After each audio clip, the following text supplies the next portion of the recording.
Plane হলো দূরদেশে যাতায়াতের সবথেকে সহজ পরিবহন মাধ্যম। প্রত্যেক বছর আনুমানিক 36 মিলিয়নের থেকেও বেশি কমার্শিয়াল প্লেন সারা বিশ্বে ফ্লাই করে, যদিও এই সংখ্যাটা ক্রমশ বেড়েই চলেছে। একটা কমার্শিয়াল প্লেন ভূপৃষ্ঠ থেকে প্রায় 50,000 ফুট উচ্চতায় ফ্লাই করে থাকে, তবে অন্যান্য প্লেন এবং হেলিকপ্টার মাত্র 25,000 ফুট উচ্চতায় ফ্লাই করে।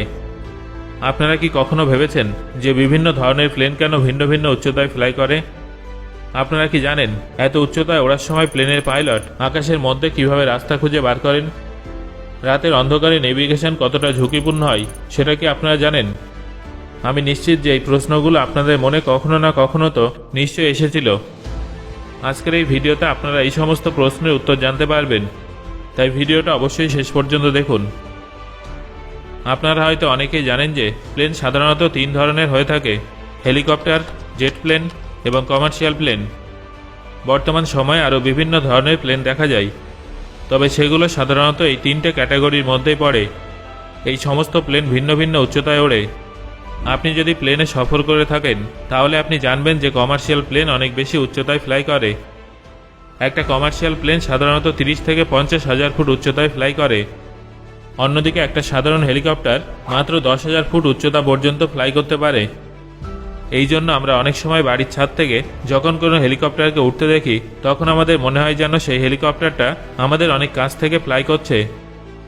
এটা এই জন্য হয় কারণ হেলিকপ্টার খুব বেশি দূরত্ব ট্রাভেল করার জন্য ব্যবহার করা হয় না। হেলিকপ্টারের মাধ্যমে এক দেশ থেকে অন্য দেশে যাওয়া সম্ভব নয়। হেলিকপ্টার মূলত কাছাকাছি দূরত্ব যাওয়ার জন্য ব্যবহার করা হয়ে থাকে। আবার কখনো কখনো জিনিসপত্র এক জায়গা থেকে অন্য জায়গায় ট্রান্সফার করার জন্য ব্যবহার করা হয়ে থাকে। তাহলে আপনারা বুঝতে পারলেন যে হেলিকপ্টার মূলত কম উচ্চতায় ওড়ে। অন্যদিকে কমার্শিয়াল প্লেনের ক্ষেত্রে এটা সম্ভব নয়। প্লেনের দ্বিতীয় ক্যাটাগরি হলো জেট প্লেন। এই প্লেন সাধারণত 25,000 ফুট উচ্চতা পর্যন্ত ফ্লাই করতে পারে। জেট প্লেন সাধারণত মিলিটারি প্রয়োজনে ব্যবহার করা হয়ে থাকে। জেট প্লেনে টার্বো ইঞ্জিন থাকায় এটা 25,000 ফুট উচ্চতা পর্যন্তই ফ্লাই করতে পারে, কারণ অক্সিজেন ছাড়া টার্বো কাজ করে না। যদি আকাশের অনেক উচ্চতায় এই প্লেন ওড়ানো হয় তাহলে অক্সিজেন লেভেল কমে যাবে এবং জেট প্লেন দ্রুত গতিতে ফ্লাই করতে পারবে না। এই জন্য জেট বিমানকে 25,000 ফুটের মধ্যে ওড়ানো হয়। কমার্শিয়াল প্লেন 30 থেকে 50,000 ফুট উচ্চতায় ওড়ানো হয়, কারণ এই উচ্চতায় অক্সিজেন কম থাকে এবং বাতাসের ঘনত্ব কম হয়, ফলে বিমানকে এগিয়ে নিয়ে যাওয়ার জন্য খুব বেশি ফোর্স প্রয়োগ করতে হয় না। যদি কমার্শিয়াল প্লেনকে নিচে ওড়ানো হয় তাহলে অনেক বেশি জ্বালানির প্রয়োজন হবে। এর পাশাপাশি প্লেন অনেক বেশি ভাইব্রেট করবে এবং যাত্রীদের অনেক বেশি ঝাঁকুনির সম্মুখীন হতে হবে। এই উচ্চতায় মেঘও অনেক কম থাকে, যার ফলে প্লেন চালানো অনেক সহজ হয়। এই জন্য প্রাথমিকভাবে যখন প্লেন নির্মাণ করা হয়েছিল তখন সেটা এমনভাবেই ডিজাইন করা হয়েছিল যাতে আকাশের অনেক উঁচুতে ফ্লাই করতে পারে। অনেকেই ভাবেন যে প্লেনের পক্ষে এত উঁচুতে ফ্লাই করাটা খুব বেশি নিরাপদ নয়, যদিও এটা একটা ভ্রান্ত ধারণা। এই উচ্চতায় ফ্লাই করা অনেক বেশি নিরাপদ।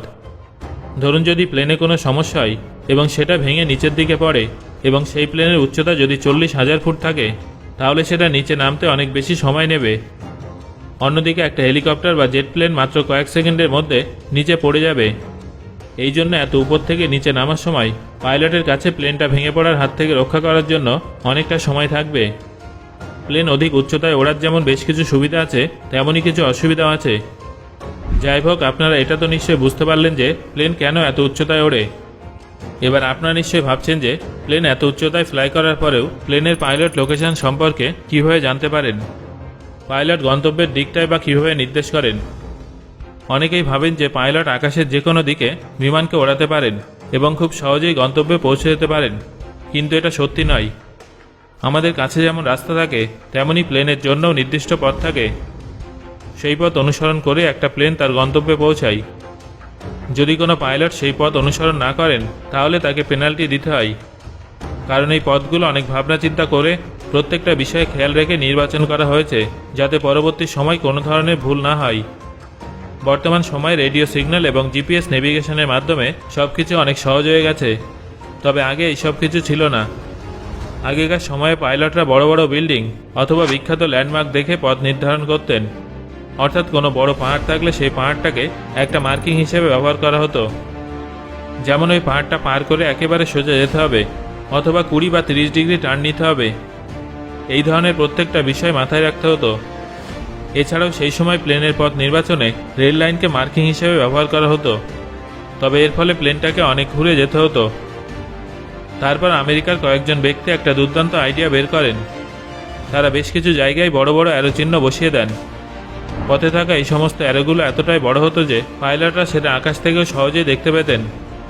তবে এক্ষেত্রে একটা সমস্যা হতো, সেটা হলো এই সমস্ত অ্যারোগুলো সকালে দেখা গেলেও রাতের অন্ধকারে দেখা যেত না। তারপর এই সমস্যার সমাধানের জন্য এই অ্যারো চিহ্নর পাশে লাইট বসিয়ে দেওয়া হয়। তারপর যখন রেডিও ওয়েভ এবং জিপিএস নেভিগেশনের আবিষ্কার হয়, সেই সময় থেকে এই সমস্যা অনেকটাই কমে যায় এবং প্রত্যেকটা প্লেনের জন্য জিপিএস নেভিগেশনে বিশেষ ধরনের পথ তৈরি করা হয়, যেগুলো প্রত্যেকটা পাইলটদের মানতে হয়। এই সমস্ত পথ ল্যান্ডমার্ক দেখেই নির্ধারণ করা হয়, মানে সেখানকার রাস্তা কেমন, সেখানে বড় বড় পাহাড় আছে কিনা, সেখানকার আবহাওয়া কেমন থাকে, এই সব কিছুকে মাথায় রেখে ঠিক করা হয়েছে। এমন অনেক জায়গা আছে যেখানে বর্ষাকালে প্লেন চলে না এবং সেই সময় পাইলটরা অন্য রাস্তা ব্যবহার করেন, কারণ বর্ষাকালে সেখানে বায়ুমণ্ডল ভালো থাকে না, যেটা প্লেনের পক্ষে একেবারেই নিরাপদ নয়। আপনারা হয়তো অনেকেই জানেন যে এমন অনেক জায়গা আছে যেগুলো নো ফ্লাইং জোন হিসেবে বিবেচিত হয়, যেমন মক্কা, মদিনা, তাজমহল, হিমালয় ইত্যাদি ইত্যাদি। এই ধরনের বেশ কিছু স্ট্রাকচার এবং ধর্মীয় স্থানের উপর থেকে প্লেন ওড়ানো হয় না। আসলে মানুষের ধর্মীয় ইমোশনের কথা মাথায় রেখে এমনটা করা হয়েছে। এছাড়াও বিখ্যাত স্ট্রাকচারগুলোর উপর দিয়ে প্লেন না ওড়ানোর আরেকটা কারণ হলো বিমানে যদি কোনো সমস্যা হয় এবং যদি সেই প্লেন ওই বিখ্যাত স্ট্রাকচারের উপরে ক্র্যাশ হয়ে যায়, তাহলে সেই বিখ্যাত স্ট্রাকচারটাও ভেঙে যাওয়ার সম্ভাবনা থাকে। বন্ধুরা, এটা তো আপনারা নিশ্চয়ই জানেন যে এমন অনেক জায়গা আছে যেখানে প্লেন মাত্র 1 থেকে 2 ঘন্টায় পৌঁছে যায়, কিন্তু কিছু কিছু প্লেনের ফ্লাইং ডিউরেশন অনেক বেশি থাকে।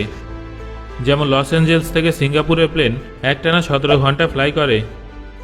অর্থাৎ আপনি যদি লস অ্যাঞ্জেলস থেকে সিঙ্গাপুরে যান, তাহলে আপনাকে 17 ঘন্টা বিমানে বসে থাকতে হবে, মাঝখানে প্লেনটা কোথাও থামে না। এটা হলো পৃথিবীর সবথেকে দীর্ঘতম প্লেন রুট। পাইলট অথবা কেবিন ক্রু কারোর পক্ষে একটানা 17 ঘন্টা কাজ করা সম্ভব নয়। সেই জন্য তাদের বিশ্রাম নেওয়ার জন্য প্লেনে একটা বিশেষ জায়গা বানানো আছে। এই ধরনের দীর্ঘ সময়ের বিমান যাত্রায় সবসময় 2 জন পাইলট প্লেন ওড়ান, যেখানে প্রথম 9 ঘন্টা একজন পাইলট ওড়ান আর তার পরবর্তী 9 ঘন্টা দ্বিতীয় পাইলট দায়িত্ব নেন। অনেক সময় পাইলট অধিক ক্লান্ত হয়ে পড়লে কিছু সময়ের জন্য প্লেন অটো পাইলট মোডে রেখে দেওয়া হয়। এছাড়াও কেবিন ক্রু মেম্বাররাও পাইলটদের মতোই শিফটে কাজ করে থাকেন। আপনি প্লেনে চড়ুন বা না চড়ুন, প্লেনের এই উজ্জ্বল লাইটগুলোর কথা তো নিশ্চয়ই জানেন, কিন্তু প্লেনে এই লাইটগুলো কেন থাকে সেটা কি আপনারা জানেন? প্লেনের একেবারে সামনের অংশে একটা সাদা রঙের বড় লাইট থাকে, যেটা রাতে দেখতে সাহায্য করে, কিন্তু এর পাশাপাশি প্লেনের ডানায় এবং তার পিছনের ভার্টিক্যাল উইংয়ে ছোট ছোট লাইট থাকে, যা ক্রমাগত জ্বলতে থাকে। এগুলোর কাজ কি জানেন?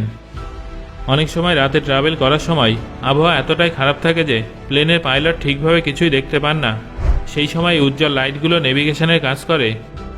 প্লেনের এক সাইডে রেড লাইট থাকে, অন্য সাইডে গ্রিন লাইট থাকে, আর ভার্টিক্যাল উইংয়ে সাদা রঙের লাইট থাকে, যাতে যে কোনো আবহাওয়ায় লাইটগুলোর মাধ্যমে সব কিছু দেখা যায়। যদি সামনে থেকে কোনো প্লেন আসে এবং সেখানে অন্ধকার অনেক বেশি থাকে, তাহলে এই লাইটগুলোর সাহায্যে বোঝা যায় যে সামনে কোনো প্লেন আছে।